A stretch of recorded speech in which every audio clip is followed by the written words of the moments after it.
inini ndainge ndazokura kuva ndati rega ndimbosvika ndichisvikapo manje ndarohwa nemusoro yanga wapedza 2 weeks musoro uchindinetsa ndichisvika papo manje ndiri kuhwa musoro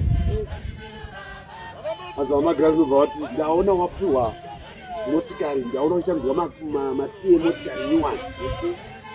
indobva ndati ndaipiwa nani zvaita sei ndaitei toda ndipiwe motikari ndobva ndati chiremba inini ndikuhwa musoro ndakubatsirwa musoro ndakupora zvokuti izvo ndasingazvitendi kuti mweya wanga ndatonditi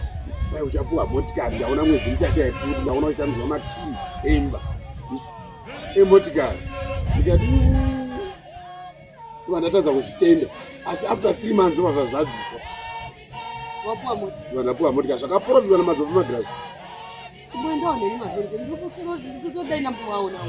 udakaenda nechipasa chedu nongondogoba kuti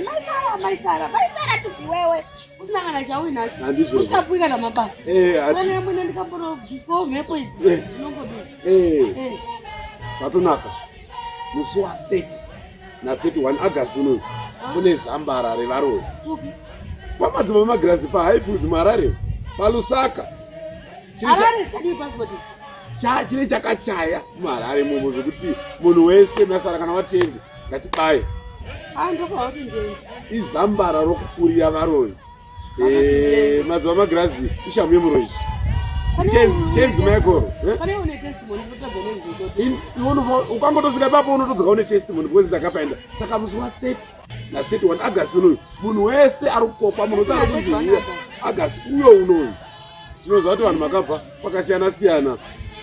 kumafamily uko masangana mhepo dzinosumuka mukugadzira mamarorwi hakuna munhu unodzoka asina testimony aenda paHighfields paLusaka pamadzima magirazi chiremba aiwazve saka iwe unongogadzira nyangwe neni dai ndisina kuinda kundoona madzima magirazi ndaingofawo ndingodzi maveriveri ndichingowayawaya ndishoka pane kange ndapo ndova ndandondisiyawo rombe dzoka neupfumi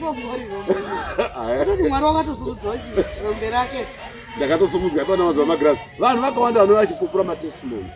saka 31 chechakachaya tigadzirirai masara vataurire kuti 30 to 31 kwamadzima magirazi indai